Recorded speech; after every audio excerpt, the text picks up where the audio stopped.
Picture this. It's the early 1980s, and a mystic from India arrives in America. Now, he didn't show up with weapons or some big political agenda. He showed up with an idea. But this idea was powerful enough to build an entire city from scratch right in the middle of the desert. And that same idea, well, it was on a direct collision course with the American system. This is the story of how that vision built a city and then nearly tore a whole community apart.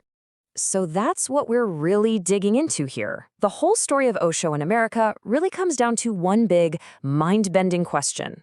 How does a spiritual movement that's all about peace and freedom end up committing the largest bioterror attack in U.S. history? It's a wild ride. All right, so let's set the scene. The year is 1981. Osho, who was known back then as Bhagwan Sri Rajneesh, arrives in the United States with thousands of his followers. And they weren't just looking for a new place to live. Oh, no. They had a plan. And calling it ambitious doesn't even begin to cover it. We're talking audacious on a whole other level. They bought up 64,000 acres of just barren ranch land in rural Oregon. Basically nothing. And in just 3 years, they transformed it into a completely self-sufficient city called Rajneeshpuram. I mean, think about that. They built an entire city from the ground up in less time than it takes to get a college degree. It was an absolutely astonishing feat. And when I say city, I mean a city. It had its own police force, its own public bus system, even a private airstrip. The whole shebang. The scale was just staggering. But maybe nothing captured the weird blend of spirituality and extreme wealth quite like the fleet of over 90 Rolls-Royces, all for Osho's personal use. The vision behind it all? Pure utopia. In a world full of rules and traditions, Osho was selling the idea of a new society, totally free from the old ways of thinking about religion and government. It was this powerful promise of total freedom, a place where you could live however you wanted without any judgment. You can see why that was so appealing to people. But, you can't just drop a radical new city in the middle of nowhere and expect everyone to be okay with it. The dream of Rajneeshpuram was about to slam head-on into the hard reality of its new neighbors, a very traditional, very conservative community in rural Oregon. This conflict didn't just explode overnight. It was a slow burn. It started with little legal fights over land use and zoning. But by 1984, Osho's followers, the sannyasins, weren't just building a community anymore. They were actively trying to stage a political takeover of the entire county.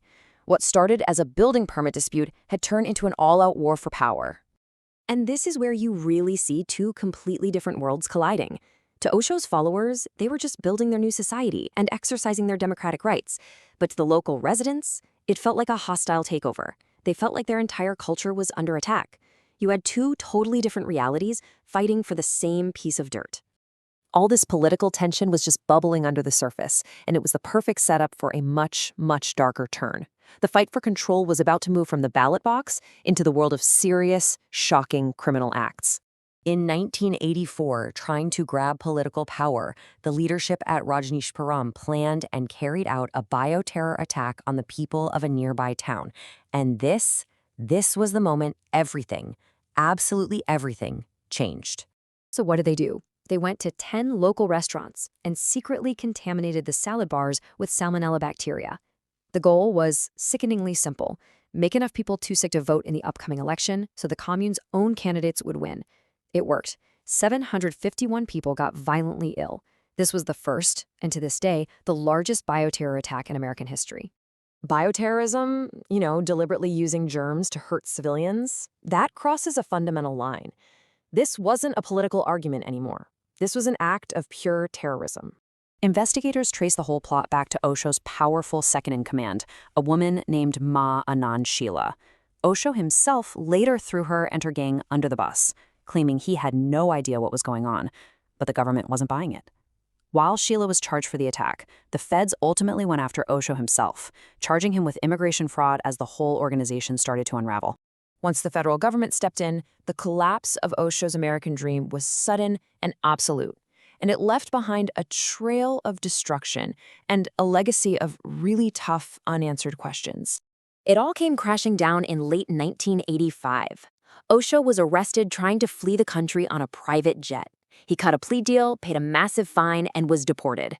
The dream was officially over. Rajneeshpuram was abandoned almost as fast as it was built. And with 21 countries banning him from entry, Osho had become a global pariah. But the end of the city wasn't the end of the story. It left behind this deeply complicated legacy.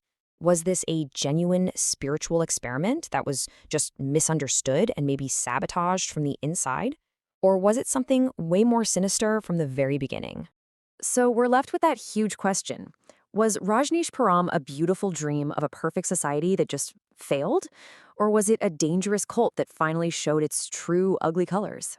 Even decades later, the story of Osho in America is one of history's most fascinating case studies about what happens when freedom, power, and faith collide. It's a pretty powerful cautionary tale about how the road to utopia can sometimes lead to a very, very dark place.